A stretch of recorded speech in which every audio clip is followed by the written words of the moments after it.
மகாவிஷ்ணுக்கு மறு வேறு என்ன தெரியுமா? பெருமாள். பெருமாள் பண்ணியா வெள்ளச்சாமி பண்ணி? பெருமாள் தான் பண்ணி, வெள்ளச்சாமி மான். மான். அதில் அவர் சொல்றாரு, குரங்கா நான், நீ குருவியாயிரு. உடனே மழை பொழியுதா, நான் மலையில் நனையாம ஒரு கூட்டை கட்டிக்கிட்டு இருக்காரா, நான் மலையில் நனைஞ்சிக்கிட்டு இருக்கேன்னா உடனே இவங்க மேலே நான் போராமப்பட்டு கூட்டை போய் பிச்சு எறிஞ்சிட்டேனா. நல்ல கதை சொன்னேன். உடப்பம்பட்டியாரு குரங்குதான், வெள்ளச்சாமி குரங்குதான்.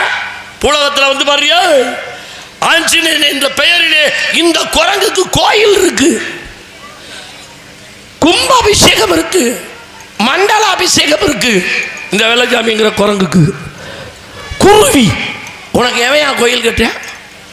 உனக்கு எவன் கும்பாபிஷேகம் பண்ற?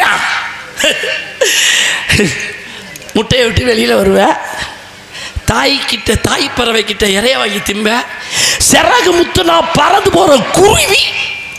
நீர் என்னடி எனக்கு புத்தி சொல்றது? ஒரு வார்த்தை வெல்லும், ஒரு வார்த்தை கொல்லும். பேசு, நான் உன்னை வேணான்னு சொல்லல, ஆனா என்னை கேவலப்படுத்துற மாதிரி பேசுற.